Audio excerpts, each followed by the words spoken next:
ঢাকার তুরাগ নদীতে ছাত্রলীগ আওয়ামী লীগের ৭ জন হারিয়ে গেছে, ৪ জনের মরদেহ এরই মাঝে পাওয়া গেছে।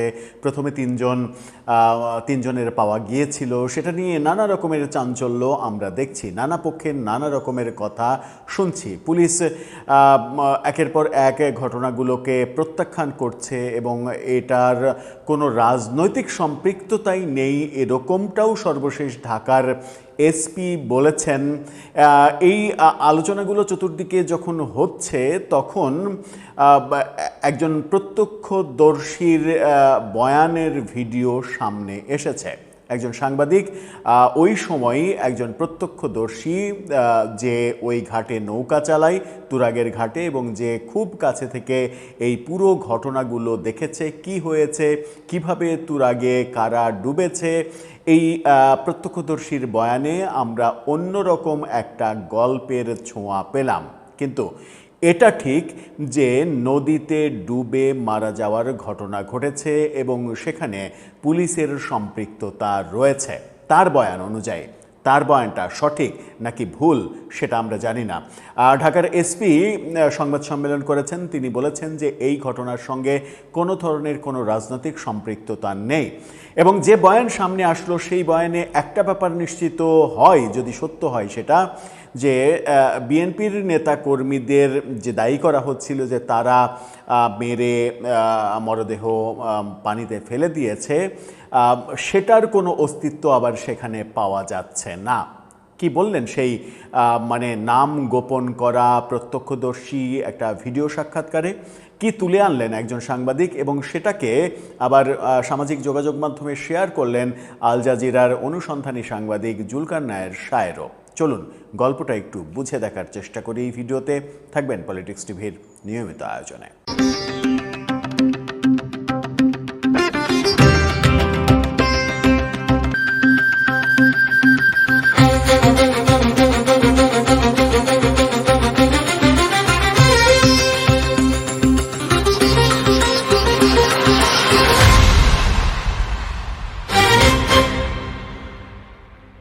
দর্শক, বলছিলাম তুরাগে ছাত্রলীগ আওয়ামী লীগের কর্মীদের মরদেহ উদ্ধার।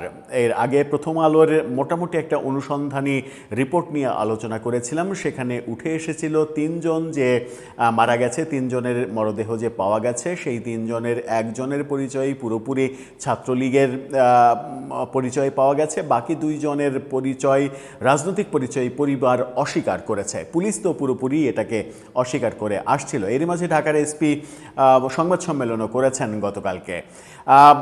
আমরা দেখছি যে সাংবাদিক ফয়সাল আলম নামের একজন সাংবাদিক, তিনি প্রত্যক্ষদর্শীর একটা ভিডিও করেছেন। তার নিরাপত্তার জন্য ভিডিওতে তার চেহারা দেখানো হয়নি। সেই চেহারা না দেখিয়ে যে বর্ণনা তুলে এনেছেন, সেই বর্ণনাতে একটা অন্য ধরনের ছোঁয়া আমরা পাচ্ছি, যেটাকে আবার জুলকার নায়ের শায়ের শেয়ারও করেছেন। ফয়সাল আলমের এই ফেসবুক পোস্টটা দেখে নিন। সেখানে তিনি বলতে চাচ্ছেন সেটা হচ্ছে যে তুরাগ ঘটনার প্রত্যক্ষদর্শী আসলে সেদিন কি ঘটেছিল তার পুরোটাই খুলে বলেছেন। মন দিয়ে ভিডিওটা শুনলে উত্তর পেয়ে যাবেন। বিশেষ দ্রষ্টব্য, নিরাপত্তার বিষয়টি ভেবে তিনি মুখ দেখাতে চাননি, তবে তার আরও একটি বক্তব্য রেকর্ডে আছে, সেখানেও তিনি একই রকমের কথা বলেছেন। এই বিষয়ে কারো কোনো সঠিক তথ্য থাকলে ইনবক্স করতে পারেন। নোট হিসেবে তিনি লিখেছেন, এটা কোনো অনুসন্ধান নয়, একজন প্রত্যক্ষদর্শীর বক্তব্য মাত্র।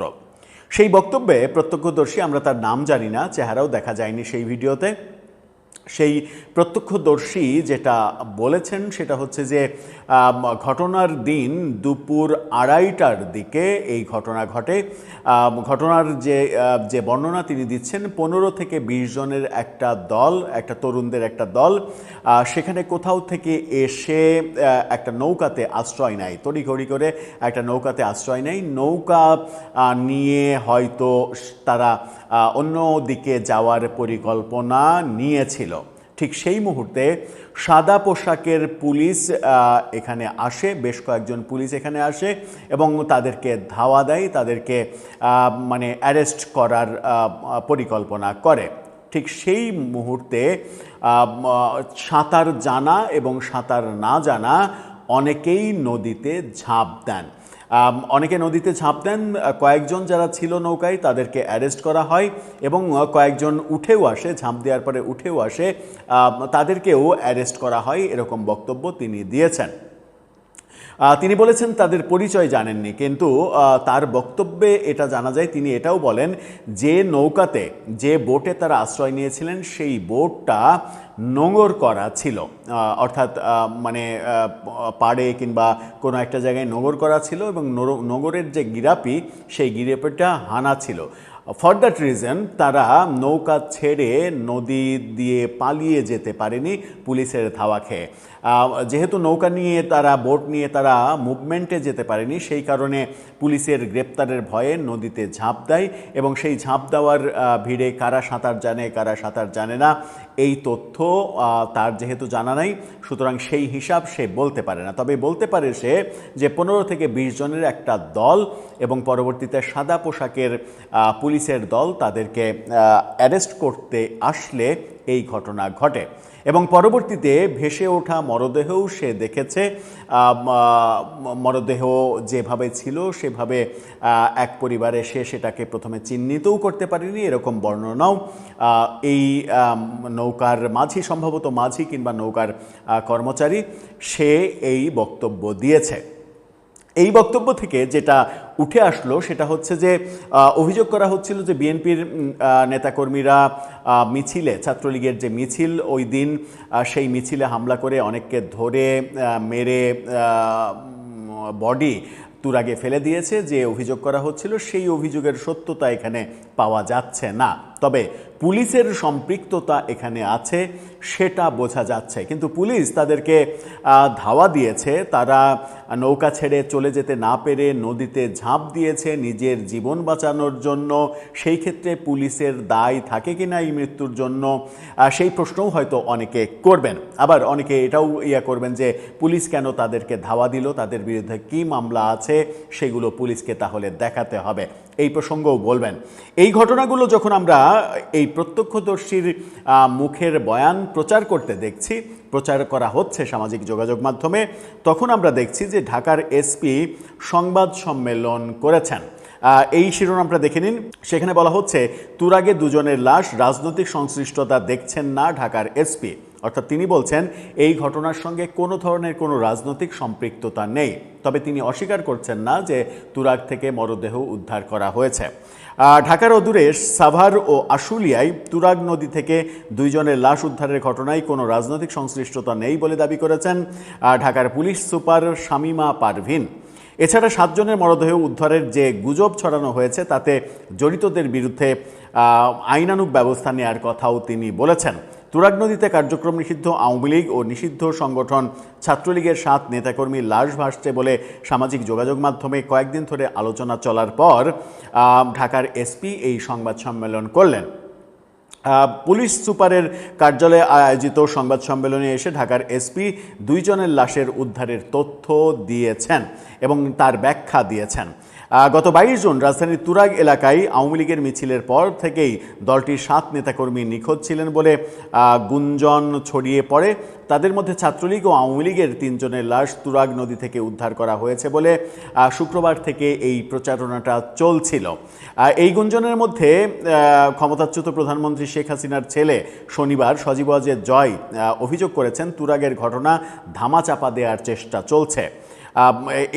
এই যে ঘটনা, শামীমা পারভিন তিনি বলেছেন যে আশুলিয়া থানা পুলিশ স্থানীয় জেলেদের সহায়তায় গরুহাটা ঘাট সংলগ্ন নদী থেকে অজ্ঞাতনামা একজনের মরদেহ উদ্ধার করে।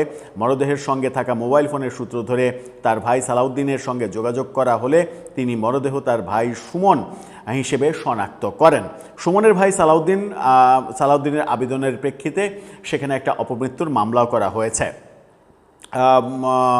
এই ঘটনা ভিকটিম সাঁতার জানতেন না, বিধায় তিনি স্রোতের সাথে নদী থেকে ভেসে যান। সঙ্গীয় লোকজন তৎক্ষণাৎ খোঁজাখুঁজি করে তাকে পাননি। এসপি শামীমা বলেন, বুধবার দুপুর 1:30টার দিকে রনি নামে আরেকজন সাভার থানাধীন রয়্যাল সিটি খেয়াঘাটে তুরাগ নদীতে গোসল করতে নেমে ডুবে যান। ডুব দেন, তিনি আর ওঠেননি। স্থানীয় লোকজন খোঁজাখুঁজি করে প্রায় 30 মিনিট পর পানির নিচ থেকে রনির মৃতদেহ তোলে।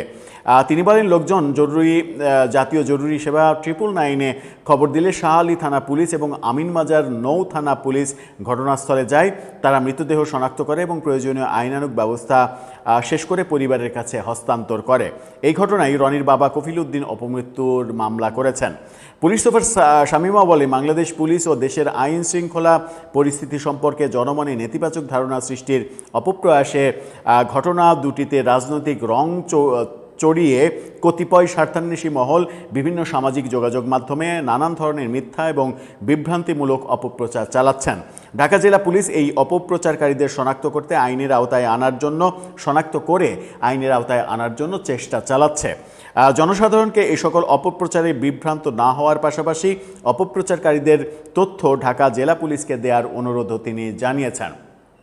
অর্থাৎ তিনি বলছেন যে এই ঘটনার সঙ্গে কোনো ধরনের কোনো রাজনৈতিক সম্পৃক্ততা নেই, এই বর্ণনা শোনা যাচ্ছে।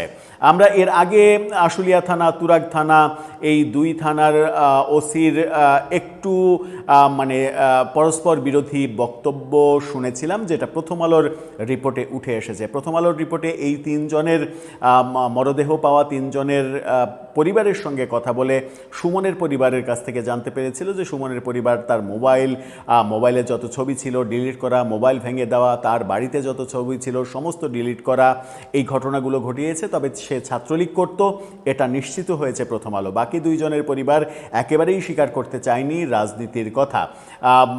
তবে তারা এটা স্বীকার করেছে যে মৃত্যুর পর বিভিন্ন জনের দেখানো ফেসবুক পোস্ট থেকে তারা জানতে পারেন যে তাদের সন্তান, তাদের পরিবারের এই স্বজন রাজনীতির সঙ্গে জড়িত ছিলেন। কিন্তু পুলিশ বলছেন, ঢাকার এসপি বলছেন যে এই ঘটনার সঙ্গে রাজনীতির কোনো সম্পর্ক নেই।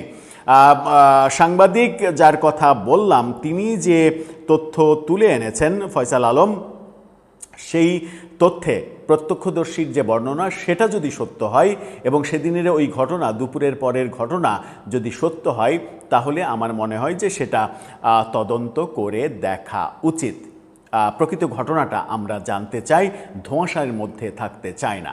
দর্শক, আপনার মতামত জানিয়ে এ ব্যাপারে লিখতে পারেন আমাদের কমেন্ট বক্সে।